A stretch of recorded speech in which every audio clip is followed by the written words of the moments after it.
Assalamu alaikum and a very good evening to all the listeners. I am Dr. Tehseen Fatma, your host for today's podcast. So today we are here with a very serious issue, that is the poor basic education condition of the students of Katihar. So today we will talk honestly about the learning gaps in the students, parents' expectation and the teachers' approach, and how institutions like GAP and Career Adda are trying hard to work in this area and improve the condition of the education. So today with me are the two respected educationists of Katihar. We have with us Muhammad Javed Alam, who is a ex-Indian Air Force personnel. He has 20 years of experience in the forces, and he is a teacher and an educationist by choice. So he has taken his VRS to serve the field of education. And we have with us Engineer Salik sir from AMU, Aligarh Muslim University.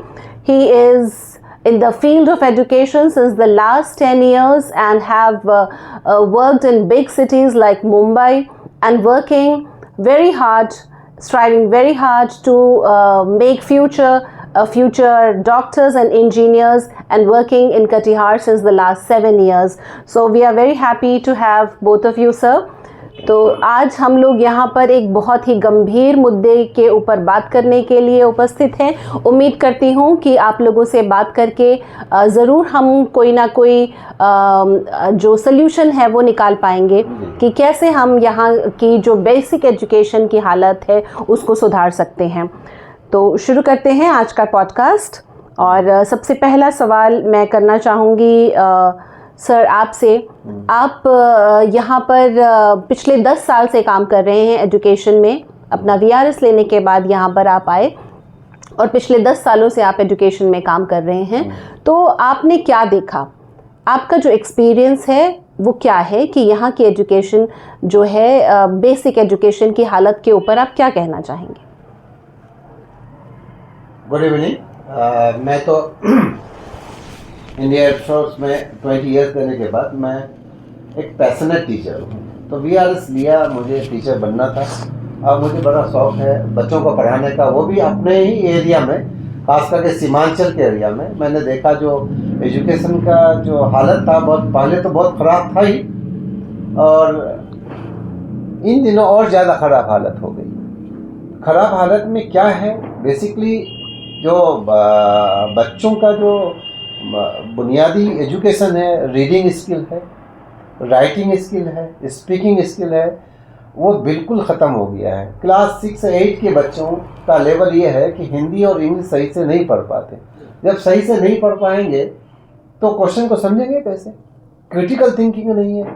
हम लोग के time में reading skill, writing skill के साथ साथ और बच्चों question भी पूछते थे। अभी बच्चे क्वेश्चन भी नहीं पूछते हैं। एक कॉन्सेप्ट अगर समझ में नहीं आया तो बच्चे कम से कम क्वेश्चन तो पूछे, वो भी नहीं है। तो जिसकी वजह से बच्चा का कॉन्फिडेंस लेवल डाउन हो गया, सेल्फ कॉन्फिडेंस खत्म हो गया है, और धीरे धीरे वो कॉन्फिडेंस डाउन होने की वजह से बच्चों का लेवल और डाउन हो गया। तो आगे क्लास 11-12 में जब कॉम्पिटिशन में जाते हैं तो वहाँ कुछ समझ में आता नहीं है।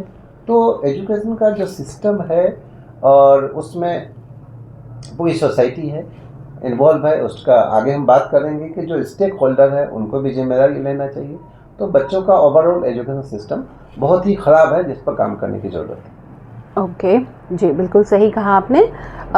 सालिक सर, पेरेंट्स एक इम्पॉर्टेंट स्टेक होल्डर हैं इस प्रोसेस में। आप क्या कहना चाहेंगे कि पेरेंट्स कहाँ गलत हैं, कहाँ उनसे चूक हो रही है और वो क्या कर सकते हैं?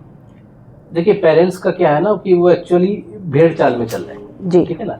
जैसा कि सर ने अभी बताया कि स्टूडेंट्स में जो है कॉन्फिडेंस की कमी है, lack of communication, writing skill, reading skill है ना, या फिर आप बॉडी लैंग्वेज बोल रहे हैं, तो इन सब की कमी है। और अगर आप पेरेंट्स को ये सब बात करने की कोशिश करेंगे, ये सब समझाने की कोशिश करेंगे, तो एक्चुअली ये उनके सिर से ऊपर की बात है जी, है ना। कि they don't even want to understand about body language, है ना, और कम्युनिकेशन स्किल, जो भी गैप्स आ रहे हैं, जो बच्चे में जो कमी है, एक्चुअल में वो इन पे उनके डोमेन से ये चीज बाहर है, है ना। तो ये सबसे बड़ा गैप है कि एक्चुअल एजुकेशन का क्या मतलब है। वो चाह रहे कि 6, 7, 8 ऐसे पास करते जा रहा है हर साल बच्चा, और इसी तरीके से एक्चुअल में वो बच्चा पीछे होते जा रहा है, ईयर वाइज या एज वाइज वो तो आगे बढ़ रहा है, लेकिन स्किल्स वाइज, है ना, उसके अंदर जो डेवलपमेंट होना चाहिए उसके अकॉर्डिंग वो पीछे जा रहा है। और 10th के बाद जब भी वो किसी बड़े शहर में जाता है 11th 12th करने, या 12th पास आउट करने के बाद नीट और जेई की तैयारी करता है वो बच्चे, तो भीड़ में कहीं एक छुपा हुआ एक वो अपने आप को महसूस करता है ना। तो पेरेंट्स को चाहिए कि एक अच्छे डायरेक्टर के शक्ल में, या एक अच्छे जो है जो इस चीज़ को डेवलप करने की कोशिश कर रहे हैं, तो उनको सपोर्ट करें और उनका साथ दें एक्चुअल में, है ना। कि जैसे जावेद सर हैं, तो आई नो कि ये बाहर से आए हैं और बहुत अच्छी मेहनत कर रहे हैं, बहुत ज़्यादा डेवलप कर रहे हैं। कि मैंने इनके स्कूल को भी जाकर देखा और भी स्कूल्स को देखा, वहाँ पर जाके इनके स्कूल्स को जाके देखा, तो ये अपनी सोच को जो इन्होंने बाहर, मैडम ने या सर ने बाहर जो वर्क किया है, तो ये इम्प्लीमेंट करना चाह रहे हैं एक्चुअल में। लेकिन चूंकि जितना एक्सपीरियंस इनका है, तो एज एजुकेशनिस्ट, है ना, किसी गार्जियन का उतना एक्सपीरियंस नहीं है, या होंगे भी तो बहुत कम होंगे। तो हर गार्जियन का अलग अलग प्रोफेशन होता है, तो इनकी बात माननी चाहिए एक्चुअल में, जो ग्राउंड लेवल पे वर्क करना चाह रहे हैं। तो एक एज ए टीचर मैं बोलता हूँ, या मैं इनको जो जान रहा हूँ, सर को जान रही है, सर लोग जो वर्क कर रहे हैं, तो गार्जियंस को ये सपोर्ट करना चाहिए ऐसे लोगों को, ठीक है ना, ताकि बच्चों के अंदर वो बिहेवियर चेंजेस आए, वो स्किल्स, वो इमेजिनेशन, वो अंडरस्टैंडिंग डेवलप कर सके। तो यहाँ पे गार्जियंस के सपोर्ट की कमी है सर, जो मैं फील करता हूँ। जी। आप कुछ भी इम्प्लीमेंट करना चाह रहे हैं, तो वो एक्चुअल में सपोर्ट नहीं करेंगे, उनको बस मतलब है कि महीने का आपको फीस दे दें, और जैसे सब चल रहा है वैसे चल रहा है। जी, एक्स्ट्रा ऑर्डिनरी करने के लिए जो है उनको थोड़ा सपोर्ट करना चाहिए। जी। तो आपका कहने का मतलब है कि जो पेरेंट्स हैं वो बच्चे की अंडरस्टैंडिंग से उनको ज़्यादा मतलब नहीं है, बच्चे की लर्निंग से मतलब नहीं है, बस बच्चा जो है वो पास हो जाना चाहिए और वो नेक्स्ट क्लास में चला जाना चाहिए। और बाज़ दफ़ा ऐसा भी होता है ना कि सपोज आप नए तरीके से बच्चे को ढालना चाह रहे हैं ना, जी, तो स्टार्टिंग से उसके नंबर कम आ रहे हैं सपोज, और आप बिल्कुल जीरो से उसके ऊपर मेहनत करना चाह रहे हैं, अपने अकॉर्डिंग मेहनत करना चाह रहे हैं, तो उसके सपोज 50% मार्क्स आ रहे हैं, तो आपको गार्जियन का प्रेशर आता है, सर टेस्ट में नंबर कम आ रहा है ना। वो ऐसे स्कूल्स में या ऐसी जगह पे डाल के बच्चों को रखे थे, और ये एक स्कैम भी एक तरीके से। आप हमारे स्कूल में 90% दिखाते रहे, 10 साल आपके पास रहेगा वो बच्चा, 90, 92, 95 दिखाते रहे, और ये सब चल रहा है। तो इसमें क्या होता है ना, एक अच्छा काम करने वाला आदमी बैकफुट पे आ जाता है, क्योंकि भाई सर्वाइवल के लिए चीज़ों का चलना जरूरी है। आप अपने बच्चों को पढ़ाएंगे, रखेंगे, और टीचर के अकॉर्डिंग करने देंगे काम को, है ना। 50%, 60%, 70% पे ना जाकर एक्चुअल में पहले समझे, है ना, फिर डिसीजन ले। भाई आपको लगता है कि वहाँ रखना चाहिए या किसी भी जगह पे, तो पहले सोच समझ के बच्चों के अंदर स्किल डेवलप हो रहा है या नहीं, इस पे ध्यान देना चाहिए। जी, बिल्कुल। तो education should not be marks oriented, but it should be focus on the learning, that is important. Okay, thank you very much sir. Javed Alam sir, आपसे ये जानना चाहूँगी कि टीचर्स का अप्रोच जो है वो कैसे मदद कर सकता है इस सिचुएशन को टैकल करने में, उसको सॉल्व करने में, और क्या प्रॉब्लम है टीचर्स के पॉइंट ऑफ व्यू से? पहले जो टीचर होता था, तो teacher means one way communication होता, टीचर आए पढ़ा के और उसके बाद चले जाते थे, स्टूडेंट पूछा नहीं हुआ। बट अभी जो 21st सेंचुरी में जो टीचिंग का जो मेथोडोलॉजी है, अंडरस्टैंडिंग है, वो फैसिलिटेट करना है। टीचर्स का फैसिलिटेशन होना चाहिए, कि उनको रास्ता दिखाना है, गाइड करना है, काउंसलिंग करना है। तो और सेकंड थिंग है कि टीचर्स अपग्रेड नहीं करता है, टीचर्स का ट्रेनिंग बहुत इम्पोर्टेंट है, स्टडी नहीं करता है। क्लास से पहले उनको कम से कम अपना लेसन प्लान तैयार करके आए, अपना तैयारी करके आए, उसका प्रैक्टिकल यूटिलिटी लाइफ में कहाँ है उसको लेके आए। 30 बच्चा अगर एक क्लास में है, उसका सबका अंडरस्टैंडिंग अलग अलग है, उसके हिसाब से समझाएं, तो ताकि वो स्टूडेंट सेंट्रिक उनको स्टडी दे और लाइफ स्किल में उसको यूज़ करे, ताकि रिटेंशन हो उसके बच्चों के दिमाग में।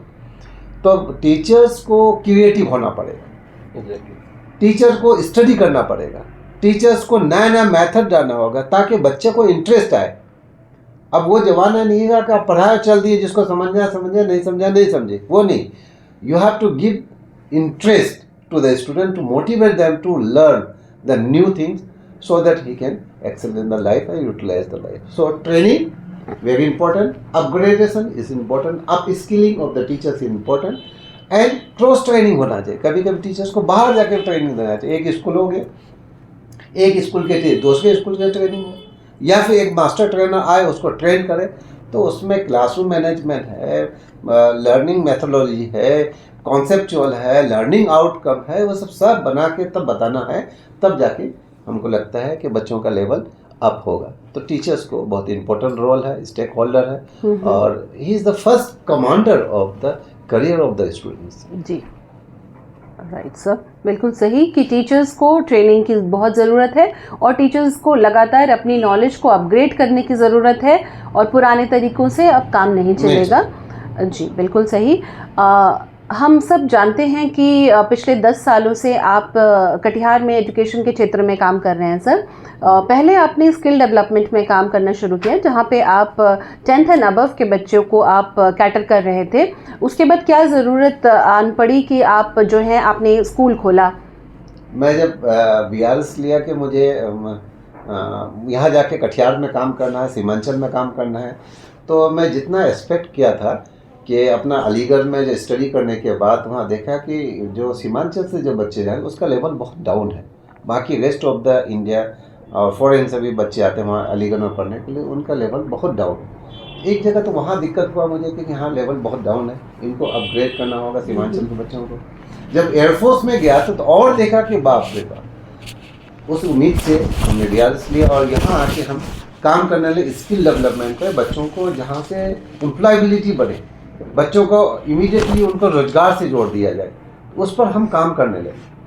जब देखा काम स्किलिंग का काम करने लगे तो देखा कि उनका बेसिक एजुकेशन ही गायब। हम किसको स्किलिंग करें?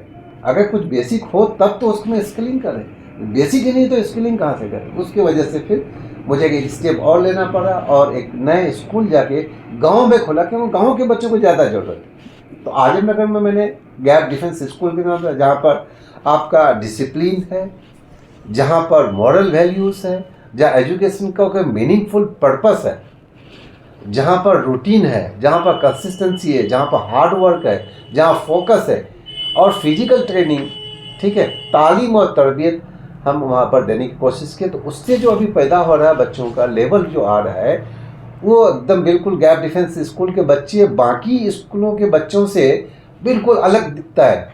छोटा बच्चा नर्सरी क्लास का माइक लेके बोलना शुरू कर देता है, वो आपसे क्वेश्चन पूछता है कि ऐसा क्यों है, व्हाई इट इज सो।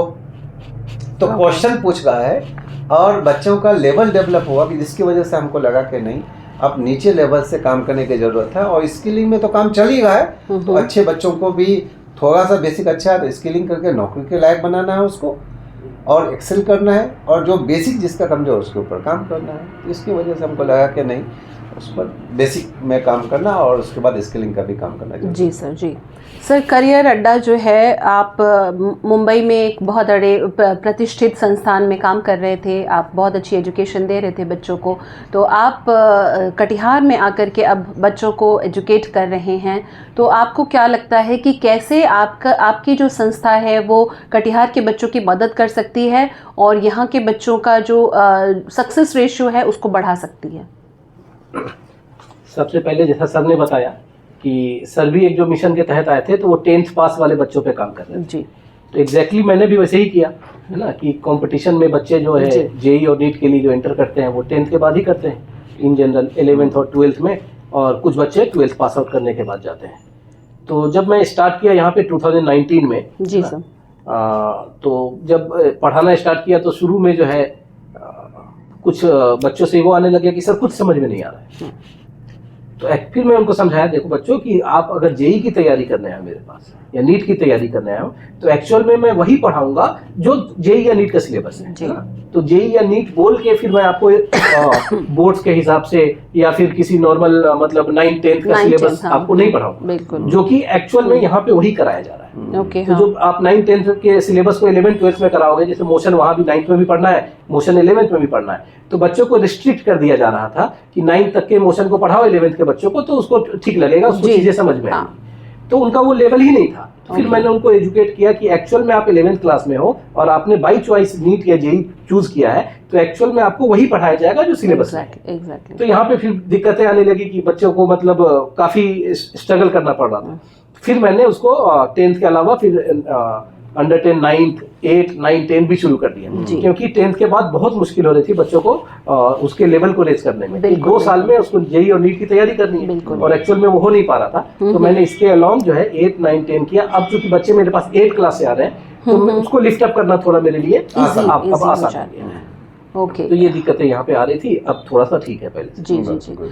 तो दोनों ही जो एजुकेशनिस्ट हैं इनसे बात करके हमें ये पता चला कि बेसिक एजुकेशन की हालत ख़राब होने की वजह से इन्हें क्लास नर्सरी से जो है मतलब कि बच्चों को नीचे से उठाने के लिए इन्हें स्कूल खोलने की ज़रूरत पड़ी। और सर जो यहाँ पे आईआईटी और नीट की तैयारी कराने के लिए यहाँ पर आए थे, लेकिन चूँकि बच्चों का लेवल बहुत ख़राब था तो उनको फिर क्लास 6 से बच्चों को उठाने के लिए या क्लास 8 से बच्चों के लेवल को इम्प्रूव करने के लिए फिर उन्हें जो प्रीवियस क्लासेस हैं उनको भी अब वो पढ़ाने का काम कर रहे हैं। तो डेफिनेटली ये प्रॉब्लम है और इसको हम लोग मिल करके कैटर कर सकते हैं।